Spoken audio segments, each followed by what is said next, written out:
happens when a billionaire's black card gets declined in front of a crowd and a little girl steps up to save him? You ever notice how some of the most unbelievable moments in life don't happen in boardrooms or mansions or on fancy stages, but in the simplest places? A grocery store, for example. That's where it all began for Gregory Whitfield, a man who, by most accounts, had it all. It was a Friday afternoon at the Kroger in Arlington, Texas. The place was packed. Shopping carts squeaked across the polished floor, kids begged their parents for candy near the checkout aisles, and cashiers worked with the tired rhythm of people who had scanned thousands of barcodes already that day. In walked Gregory Whitfield. If you didn't know who he was, you'd think he was just another sharp-dressed man with somewhere important to be. Navy blazer, tailored slacks, Italian loafers. His silver hair was combed back, his watch glimmered under the fluorescent lights. But if you followed business news, you'd recognize him instantly. Gregory wasn't just wealthy, he was one of those billionaires who showed up in Forbes lists and cable TV interviews. People noticed. They always did. A couple in the produce section whispered and nudged each other as he passed by. A teenager near the frozen foods pulled out his phone, pretending to text, but really snapping a quick picture. Gregory caught it, gave a tight smile, and kept walking. He wasn't new to this. He pushed his cart with the same focus he once used in negotiating billion-dollar deals. Inside it, bottles of sparkling water, imported cheeses, organic vegetables, a bag of coffee beans from a brand most people couldn't pronounce, and a stack of neatly folded dress shirts still in their packaging. Odd shopping list for a billionaire, but Gregory liked doing some of his errands himself. It reminded him, or so he told himself, that he was still just a man. But when he rolled his cart into the checkout line, it was clear that he wasn't just any man. Heads turned. Conversations quieted down. Some folks tried not to stare, others didn't bother hiding it. The cashier, a young guy named Darren, swallowed nervously as he saw Gregory approach. "Good afternoon, sir," Darren said, trying to sound casual. Gregory gave him a polite nod. "Afternoon." The beeping began. One item after another slid across the scanner. Beep, beep, beep. Gregory stood tall, hands resting on the cart handle, his face calm but distant. He barely blinked as the total climbed higher and higher on the screen. For him, money was never a concern. The line behind him grew. People shifted in place, waiting their turn, but their eyes stayed fixed on him. A billionaire buying groceries in their store. Something about it was fascinating. Finally, Darren announced the total. "That'll be $837.54. Gregory reached into his jacket pocket and pulled out a sleek black card. The kind of card you don't apply for. It finds you. It gleamed under the harsh store lights as he handed it over without hesitation. Darren slid it into the machine. A moment passed, then another. He frowned slightly and tried again. Gregory raised an eyebrow but said nothing. Beep. A message flashed on the screen. Darren's throat tightened. Sir?" Darren's voice dropped. "It's saying declined." For the first time that day, Gregory's expression shifted. He straightened, his voice cool but edged. "Run it again." Darren nodded quickly and swiped the card a second time. Same result. He tried once more, hoping maybe the machine was acting up, but the word glared back at him. Declined. Gregory exhaled slowly through his nose. Behind him, the murmurs started. A woman whispered to her husband. A teenager stifled a laugh. Someone raised their phone a little higher, pretending to scroll, but actually recording. Gregory's jaw tightened. He leaned forward, his voice low enough for only Darren to hear.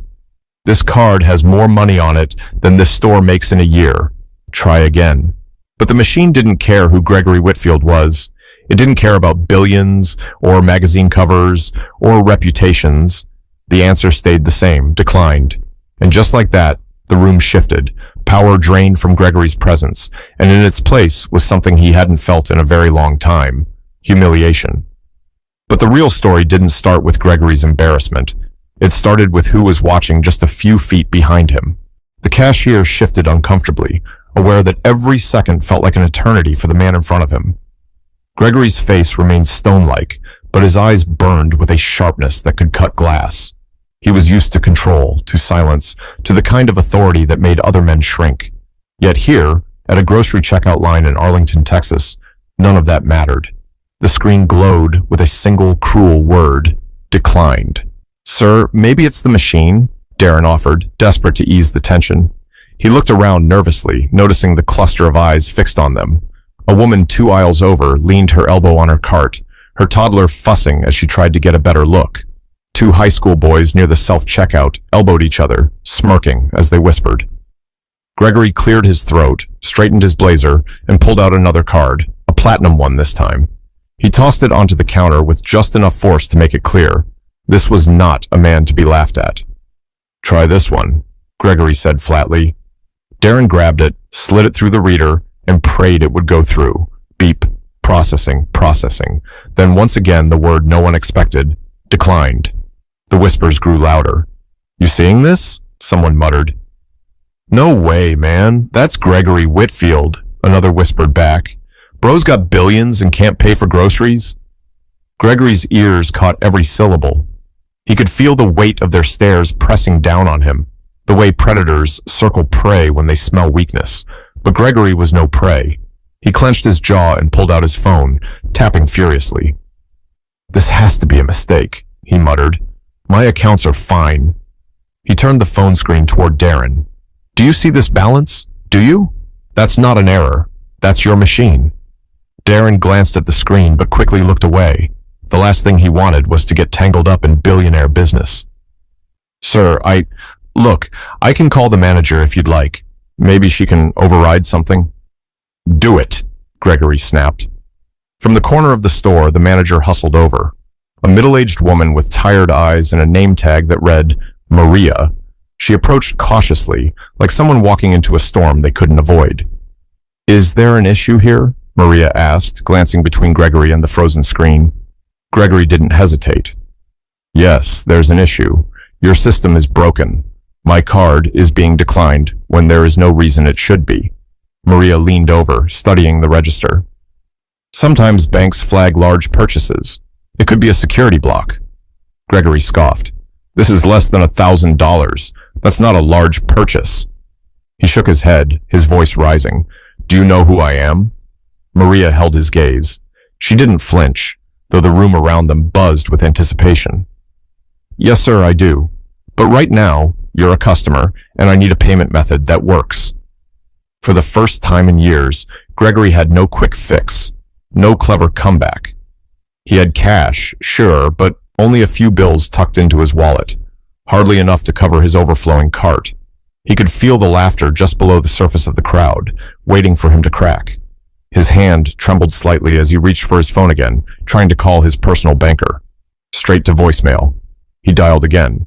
Still voicemail. He cursed under his breath, raking a hand through his perfectly styled hair. Behind him, the line grew restless. A man sighed loudly. Someone muttered, Hurry up, some of us don't have all day. Another voice chuckled, Guess money can't buy everything, huh? Gregory turned sharply, glaring at the line. Quiet. The command shot out like lightning. For a moment, silence returned, but it didn't last. The whisper started up again, softer now, but still there. The manager crossed her arms. Sir, do you have another form of payment? Cash, maybe? Gregory's pride and reality clashed violently inside him. He had never felt so exposed, so ordinary, so powerless. But the most surprising reaction didn't come from Gregory or the crowd. It came from someone standing just a few feet behind him, small in stature, but far greater in courage. The checkout lane had turned into a stage, and Gregory Whitfield was the unwilling star. Every eye in the store seemed locked on him. His reputation, his billions, his name, none of it mattered in this moment. All people saw was a man who couldn't pay for his groceries. The tension spread like wildfire. 2 teenagers angled their phones higher, pretending to browse, but recording every second.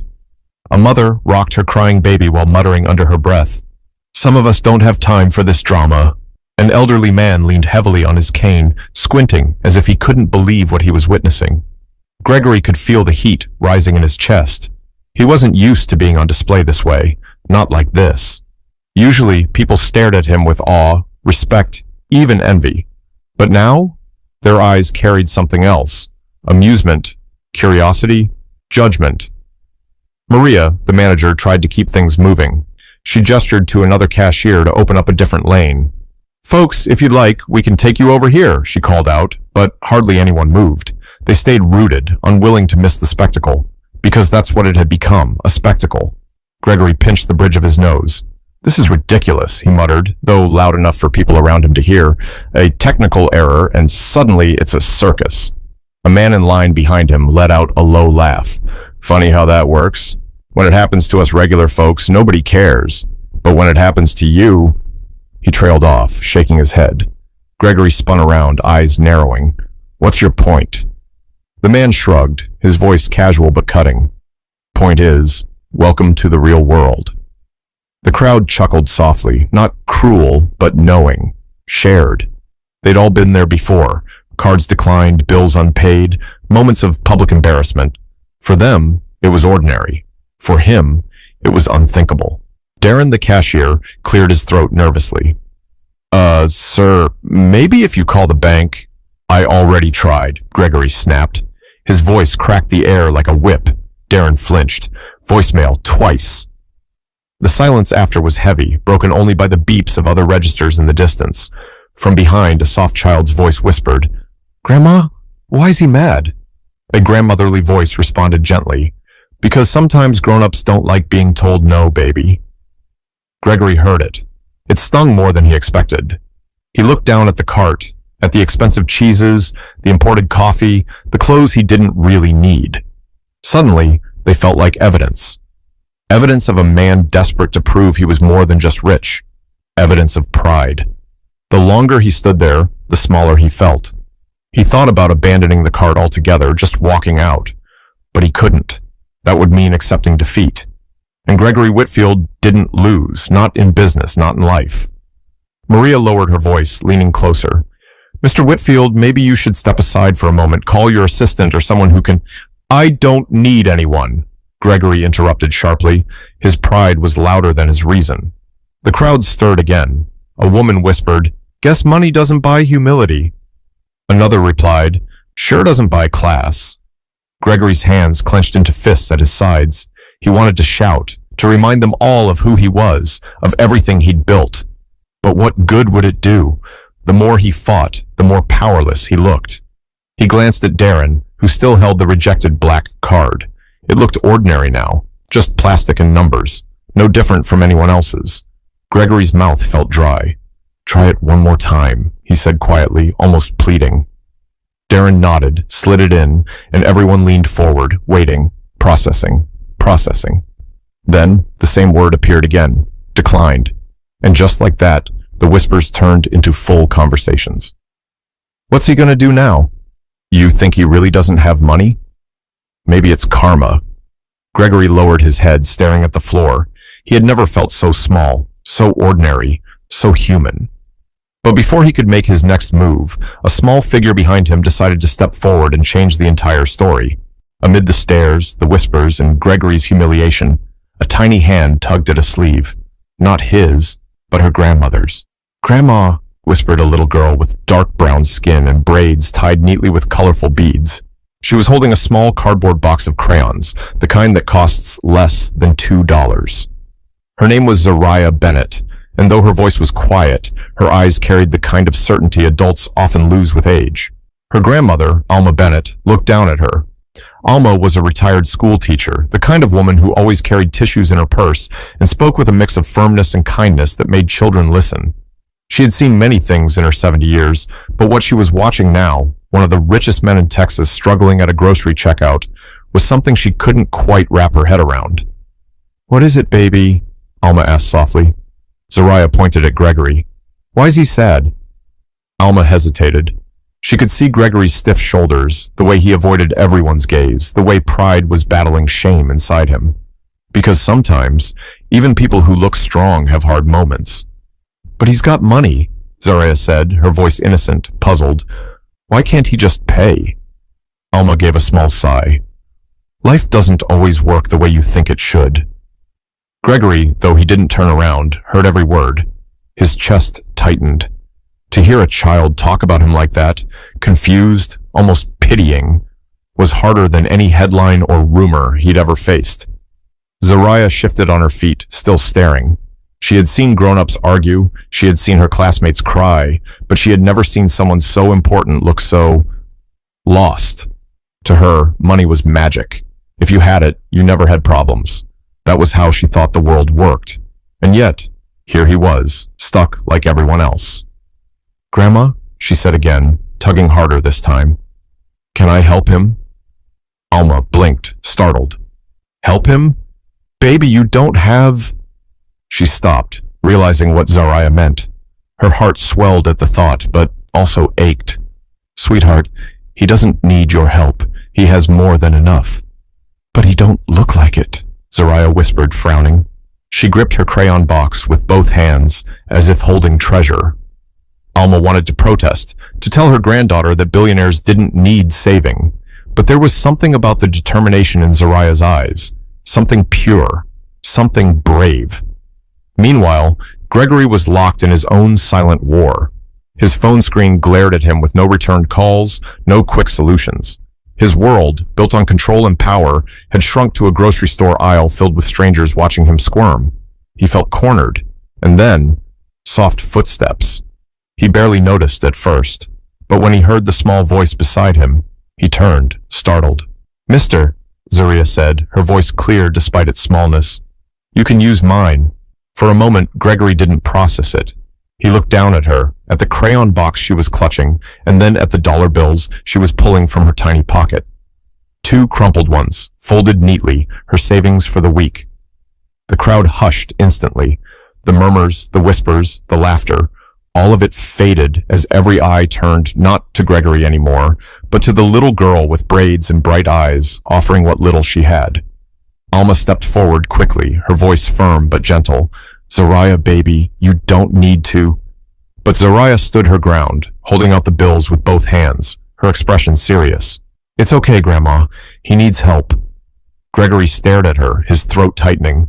Billion-dollar deals, international press, political connections, none of it had ever left him speechless like this. The cashier froze, unsure of what to do.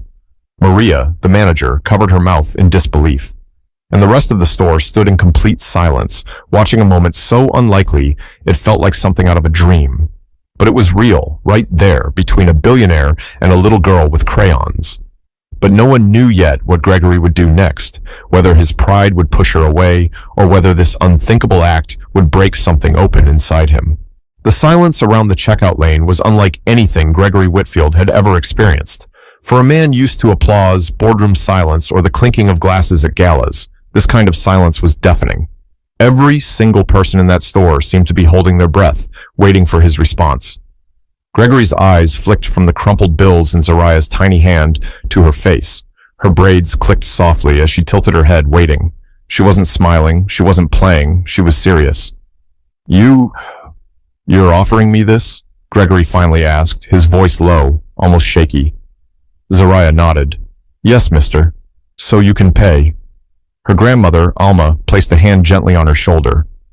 "Zariah, honey, Mr. Whitfield doesn't need—" But Zariah interrupted, her voice clear, carrying across the hushed store. "Everybody needs help sometimes." The word struck Gregory harder than he expected. Everybody needs help sometimes. How long had it been since anyone had dared to say that to him? People catered to him, yes. People obeyed him, feared him, respected him. But help? No. Help was for the weak, the vulnerable. The word didn't exist in his world. He swallowed, his throat tight. "That's very kind of you," he managed, his polished tone cracking under the weight of something he hadn't felt in years. Humility. The crowd leaned closer, their curiosity mixing with awe. Some smiled softly, others blinked back tears, and a few muttered to themselves about how unbelievable this was. Alma crouched down to meet her granddaughter's eyes.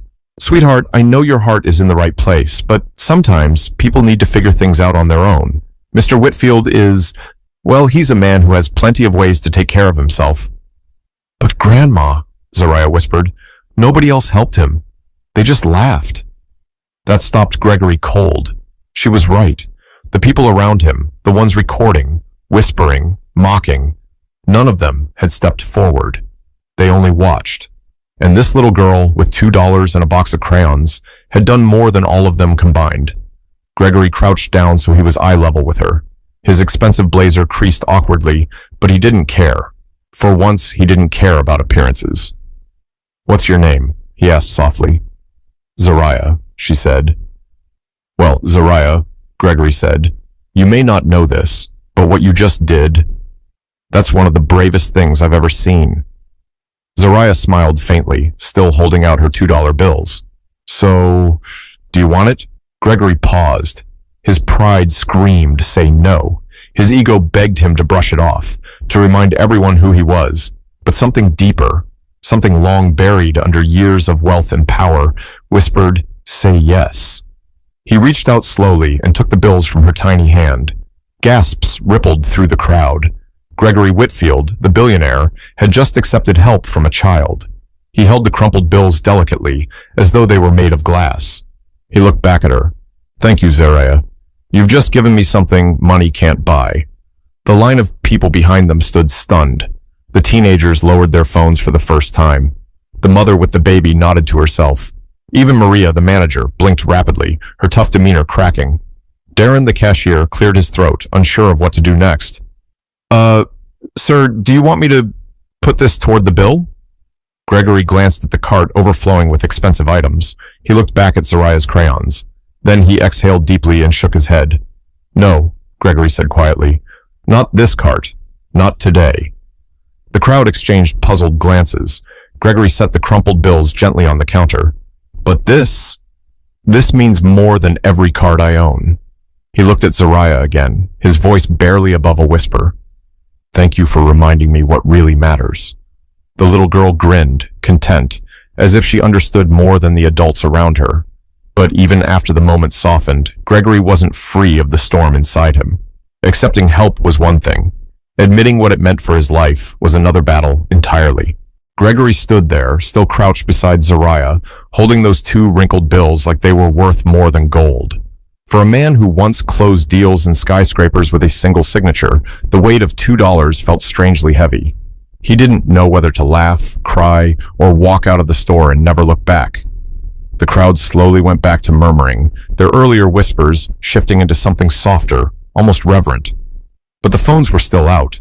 He knew this moment was already online. Tomorrow, the headlines would scream, "Billionaire brought to his knees by little girl." The thought made his stomach churn. Alma straightened, her voice steady. "Mr. Whitfield, she didn't mean to embarrass you. She only wanted to help." Gregory shook his head. "No, she didn't embarrass me. She reminded me." "Reminded you of what?" Alma asked, her tone curious but cautious. He hesitated. The words tasted bitter, but they were true. "That I'm human." The sentence hung in the air. For years, Gregory had built a wall of steel around himself. His wealth was armor, his reputation a shield. But in that checkout lane, stripped of both, he saw what he had become, a man terrified of weakness. He straightened, slipping the bills carefully into his pocket as though he couldn't bear to lose them. His chest tightened, not from anger this time, but something else. Guilt. Regret.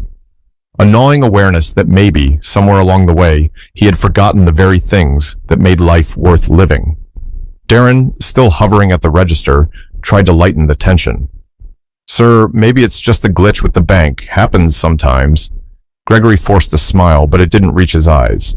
"A glitch, yes, but maybe not the kind you think." The cashier blinked, unsure how to respond.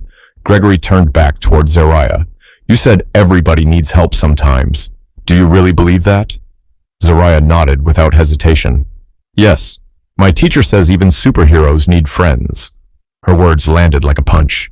He thought about all the years he had spent alone in his mansion, surrounded by people but connected to no one. Assistants, lawyers, investors. They were employees, not friends. And in that moment, the truth hit him harder than the crowd's laughter ever could. He had built an empire, but starved his soul. Alma tilted her head, studying him. "Seems to me, Mr. Whitfield, this was less about your card and more about your pride." Gregory met her gaze, and for once he didn't argue. He nodded slowly. "You might be right." The admission felt foreign, almost painful, but it was real. The crowd began thinning, some satisfied with what they'd witnessed, others too uncomfortable to linger. But those who stayed because they sensed something bigger happening. A man confronting himself in public, stripped bare by the honesty of a child. Gregory rubbed his forehead, trying to process the storm inside him. "Do you know what the worst part is?" he said aloud, not to anyone in particular. "I wasn't even buying food I needed. Half of this," he gestured at the cart, "is just for show. To remind myself that I could. To remind everyone else that I could." The confession surprised even him. His voice cracked with it, but strangely he felt lighter. Alma gave a knowing smile. "Well, maybe today was the reminder you didn't expect." Zariah tilted her head, confused. "So, you're not mad anymore?" Gregory crouched down again, this time without hesitation. "No, sweetheart, I'm not mad. I'm grateful." The words were true. He had spent years measuring gratitude in stocks, assets, and accolades, but here he was, feeling more thankful for 2 wrinkled bills and a box of crayons than he ever had for his billions. But gratitude alone wouldn't fix the mess inside him. Gregory still had to face what came next. The conversations, the questions, and the choice between clinging to pride or embracing change. The crowd had thinned, but the air was still heavy with curiosity. A few people lingered nearby, pretending to browse the candy racks, while really listening to every word. Gregory could feel the weight of their attention, but for once he didn't care. He turned fully toward Alma and Zariah, the 2 strangers who had just shifted his entire world in a matter of minutes. "Tell me something," Gregory said, his voice softer now, almost vulnerable. "Why would you do that? Why would you give me your money?" Zariah shrugged, her braids bouncing. "Because you look sad, and Grandma says, when someone looks sad, you help if you can." Gregory's chest tightened. He had spent decades making sure no one ever saw him sad. He had hidden it behind wealth, status, and control. But this child had seen through all of it in a matter of seconds. Alma stepped in, her tone steady but kind. "Mr. Whitfield, most people see you as untouchable. They think men like you don't struggle. Maybe that's why this feels so shocking. But children, they don't see money or status. They see people." Gregory exhaled, running a hand over his face. "That may be the most honest thing I've heard in years." From behind, one of the men who had been smirking earlier spoke up. His voice was louder now, braver in the thinned crowd. "So what now, huh? You gonna take her money and just walk out? That's what billionaires do, isn't it? Take and leave." The words cut through the store like a knife. Heads turned.